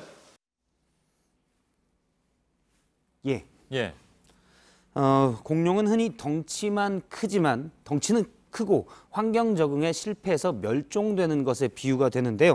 하태경 의원은 자유한국당이 공룡처럼 될 것이기 때문에 그 자리를 대체하는 바른미래당에게 희망이 있다는 것에 방점을 찍었습니다. 이거 굳이 안 떠줘도 될 일인지 모르겠는데 빙하기 때문에 그 멸종한 건 아닌 걸로 알고 있는데. 그렇습니다. 공룡 멸종에 대해서는 여러 가지 설이 있는데요. 화산 폭발이나 또는 운석 충돌에 의해서 환경 변화가 됐고 이 환경 변화는 대기가 변하고 기온이 크게 떨어지고 식량이 즉 먹을 것이 없어지면서 멸종했다는 설이 유력합니다. 다만 이 기온이 떨어진 시기를 빙하기로 규정하진 않습니다. 그런가요? 도롱뇽의 비유는 왜 나왔습니까? 바른미래당의 한 원외위원장은 자유한국당이 공룡이면 바른미래당은 도롱뇽이라고 비유를 했는데요. 역시 들어보겠습니다. 저는 바른미래당은 빙하기가 지난 공룡도 아니고 어쨌든 빙하기가 지난 도룡뇽과 같은 상태가 되었다. 도룡뇽 사진을 잠깐 준비해 왔는데요. 공룡과는 확연히 차이가 날 정도로 작고 종에 따라서는 멸종 위기라는 종도 있습니다. 장진현 위원장은 바른미래당도 소멸할 가능성이 크다 이렇게 얘기했고요. 오늘 토론회에서는 기본적으로 바른미래당이 지난 지방선거에 실패했다. 전혀 성과를 못 냈다. 그래서 위기라는 것에는 다 공감을 했습니다. 그런데 원내, 즉 현역 의원들은 자유한국당이 어려워질 것이기 때문에 바른미래당에게 기회가 있다. 즉 희망의 방점을 찍었고 지방선거에 나섰다가 떨어진 원외 인사들은 바른미래당도 별로 희망이 없다. 지금 더 어렵다라는 절망의 방점을 찍었습니다. 원외 인사들은 현역 의원들의 경우 지방선거 실패가 당장 본인에게 별 영향이 없기 때문에 위기감을 느끼지 못하고 있다고 지적했습니다. 듣고 나니까 어찌된 일인지 박성태 기자가 얘기한 다른 건 하나도 기억이 안 남고 공룡하고 도롱뇽만 지금 기억에 남아서 비유를 참 잘해야 되겠다라는 생각을 일단 갖게 됩니다. 두 번째 키워드 열어볼까요? 두 번째 키워드는 대법원의 보완으로 잡았습니다. 그 디가우징한 거 그 얘기입니까? 그렇습니다. 이전 대법원의 재판거래 의혹이 커지고 있는데 대법원장과 법원행정처장의 PC가 디가우징, 즉 복구 불가능한 상태로 삭제됐다라고 대법원이 밝혔습니다. 앞서 리포트에서 나왔지만 PC의 하드는 작은 자석 조각들로 이루어졌는데 근처에서 강한 자기장을 발생시키면 이 하드가 모두 망가져서 복구 불능 상태가 됩니다. 이를 디가우징이라고 하는데요. 대법원장과 대법관들 PC에 무슨 극비사항이 많아서 디가우징까지 했냐라는 지적도 있습니다. 일단 대법원은 절차대로 했다는 밝혔는데요. 대법원의 전상장비 운영관리 지침 31조를 보면 폐기할 때의 조항인데요. 모든 자료 파일을 완전히 소거 조치해야 된다라고 돼 있습니다. 그런데 2014년부터 이때 이제 양승태 대법원장 시절이기도 한데요. 이때부터 저 완전한 소거 조치를 대법관 이상은 디가우징으로 실행을 한 겁니다. 예, 대개 그 PC 반납할 때 자료를 삭제하거나 아니면 뭐 포맷한다고 하죠. 근데 예. 이렇게 디가우징까지 하는 경우는 좀 처음 들어보는 것 같습니다. 예, 물론 보안을 아주 강조하는 뭐 정부 부처나 이런 곳에는 있을 수가 있는데 예. 흔치는 않습니다. 그런데 이제 완전한 소거 조치로만 본다면 전문가들은 디가우징이 제일 확실한 조치이기도 하다 이렇게 되는데 제일 확실한 조치라는 것은 남들이 다시는 못 볼 수 있게 예. 무슨 숨길 것이 있지 않았냐라는 양면성의 의혹도 생기고 있습니다. 예. 과거 이제 증거인멸 사례들을 좀 보면 2010년에 총리실에 민간인 사찰 의혹이 있었을 때 당시 총리실에서는 그 직원들의 PC를 디가우징 저렇게 해서 사찰 문건 수십만 건을 볼 수 없게 다 지운 적이 있습니다. 예, 기억납니다. 예, 수사 관련해서 피의자나 또는 참고자들이 스마트폰이나 핸드폰을 파쇄하는 경우도 종종 있는데요. 예.